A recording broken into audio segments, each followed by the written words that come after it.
雖然喺沙灘同你哋分享呢樣嘢有少少奇怪啦，但係啱至諗到，所以就想就講啦。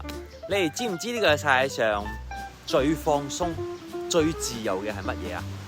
係畜生。因為畜生佢想瞓就瞓，瞓飽就食，食飽想玩就玩。有時你喺路邊睇到啲畜生，佢哋想搞嘢就搞嘢，你係完全阻止唔到佢哋㗎。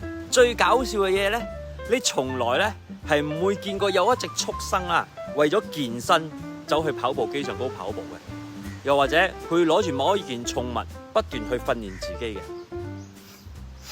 所以你哋明白畜生同人類嘅分別未啊？即係佢哋想點就點咯，開心咪得咯。咁而家嘅後生仔係咪都講開心就得啊？其實冇錯㗎喎，只要你唔傷害到人哋，開心就得咯。所以而家係應該人類叫畜生啊，定係畜生叫人類呢？因為我本人真係覺得畜生真係比我哋自由嘅，你知唔知啊？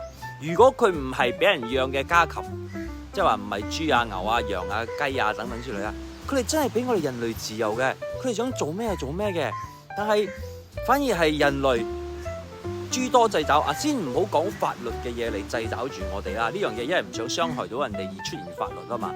但係就算冇法律嘅存在，家庭嘅掣肘、伴侶嘅掣肘、教育嘅掣肘，全部都係限制住你，唔俾你發展嘅喎。如果係咁嘅情況嘅話，我哋人類仲要咁好嘅幻想嚟做咩啊？仲要咁好嘅思考能力，你為咩啊？以前嘅人話死咗會墮入畜生道㗎，有得揀嘅話，何樂而不為呢？